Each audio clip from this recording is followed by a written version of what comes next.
Hello students, welcome back to our channel Mathematica. In previous lecture we have studied about the polynomials in one variable. In this lecture we will do the exercise on that topic 2.1. First question we have given that which of the following expressions are polynomials in one variable and which are not. इसमें बताना है कि हमें कौन से expressions polynomial हैं और कौन से नहीं, और उसके बाद उसका रीजन भी देना है. So first one is 4x² - 3x + 7. तो ये एक आपका एक पॉलिनोमियल है क्योंकि वेरिएबल के ऊपर एक होल नंबर है, तो ये आपका एक पॉलिनोमियल है.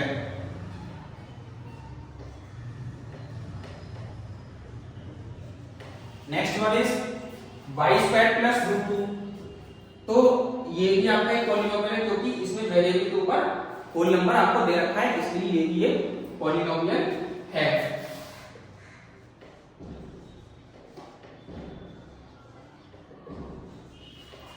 Next third question 3√t + t√2. अब आप इसमें देखिए कि हम इसको कैसे लिख सकते हैं.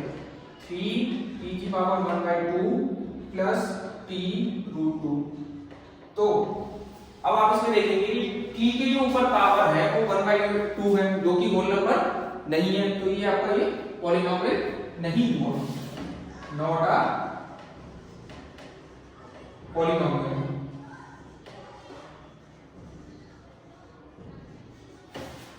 फोर्थ क्वेश्चन देखिए y + 2/y. तो इसको कैसे लिख सकते हैं.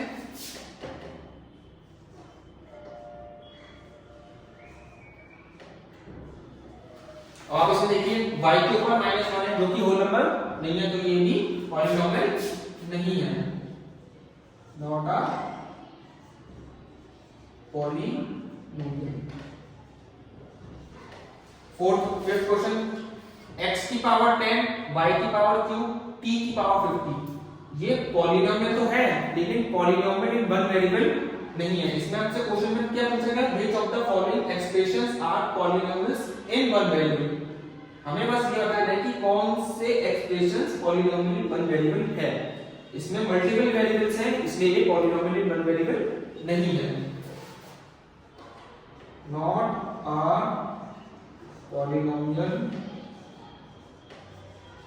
इन वन वेरिएबल.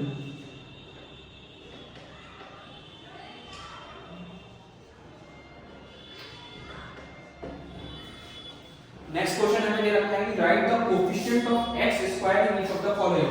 x² का हमें हर एक एक्सप्रेशन में कोएफिशिएंट बताना है. तो इसमें आपका x² यहां पर है, x² का कोएफिशिएंट आपका क्या है, इसमें 1. कैसे लिखेंगे, कोएफिशिएंट ऑफ x² इज 1. इसमें देखेंगे सेकंड पार्ट में x² का कोएफिशिएंट आपका क्या है, -1. तो coefficient of x² is coefficient of x² is -1. इसमें आप देखेंगे इधर x है इधर x², तो x² से पहले क्या लगा हुआ है π/2. तो इसमें कोएफिशिएंट क्या हो जाएगा, π/2. Coefficient of x² is π/2. Next question में देखेंगे, नेक्स्ट क्वेश्चन में तो x² है ही, तो नेक्स्ट क्वेश्चन में जब x² ही नहीं है तो कोएफिशिएंट क्या होगा आपका, 0 होगा. कोएफिशिएंट कितना हो जाएगा, 0. Coefficient of x² is 0. Now third question, give one example each of a binomial of degree 35 and a monomial of degree 100. तो हमें एक एग्जांपल देना है पॉलिनोमियल का जिसमें डिग्री 35 हो लेकिन वो बाइनोमियल हो और डिग्री 100 हो लेकिन वो मोनोमियल हो. तो डिग्री हमें 35 डालनी है, की पावर हमें 35 डालनी है, और बाइनोमियल मतलब 2 टर्म्स होना चाहिए, मोनोमियल मतलब 1 टर्म होना चाहिए और डिग्री 100 होनी चाहिए. तो पहले आप डिग्री 35 डाल के आप जैसे x⁻35 प्लस 7t। पहला एग्जाम्पल तो आपका ये हो गया बाइनोमियल ऑफ डिग्री, ये बाइनोमियल हो गया ऑफ डिग्री 35। एक मोनोमियल का एग्जाम्पल देना है, तो मोनोमियल जिसकी डिग्री 100 है, तो जैसे कि आप t की पावर 100 ले लीजिए और 3, एक मोनोमियल हो गया जिसकी डिग्री 100 है, तो ये मोनोमियल ऑफ डिग्री 100 हो गया।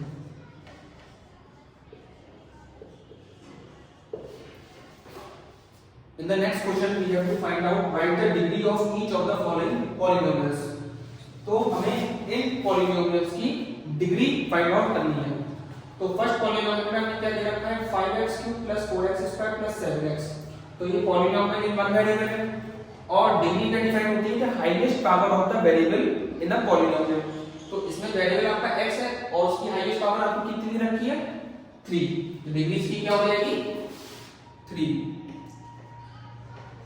डिग्री आपकी क्या हो जाएगी b is 3। सेकंड क्वेश्चन में हम देखेंगे कि पॉलिनोमियल दे रखा है और वेरिएबल आपका y है और इसमें हाईएस्ट पावर आपकी क्या दे रखी है 2, तो डिग्री इसकी क्या हो जाएगी आपकी 2। Degree is 2। थर्ड क्वेश्चन में आपको दे रखा है 5t - √7। तो पॉलिनोमियल इसमें वेरिएबल क्या है आपका t, तो t के ऊपर पावर क्या है 1, तो डिग्री क्या हो जाएगी 1।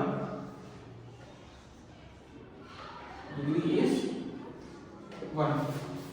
फोर्थ वाले में आपको दे रखा है 3, ये क्या है आपका कांस्टेंट पॉलिनोमियल। तो कांस्टेंट पॉलिनोमियल की डिग्री क्या होगी आपकी 0, तो डिग्री इसकी हो जाएगी 0।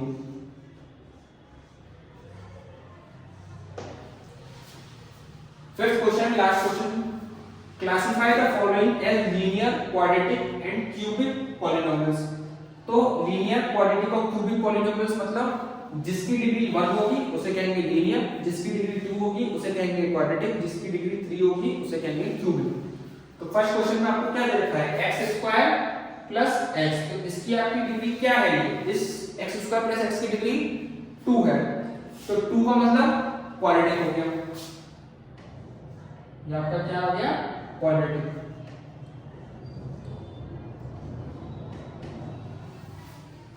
सेकंड क्वेश्चन में आपको दे रखा है x - x³, इसकी डिग्री क्या है 3, तो 3 का मतलब जो हो गया क्यूबिक पॉलिनोमियल। थर्ड क्वेश्चन में y + y² + 4, तो इसकी डिग्री क्या है 2, तो क्या हो गया क्वाड्रेटिक।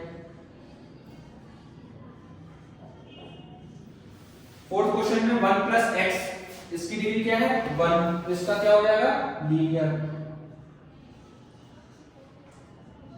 फिफ्थ क्वेश्चन में देखिए 3t दे रखा है, तो t की डिग्री इस पॉलिनोमियल की डिग्री क्या है 1, तो ये आपका लीनियर। r² means quadratic.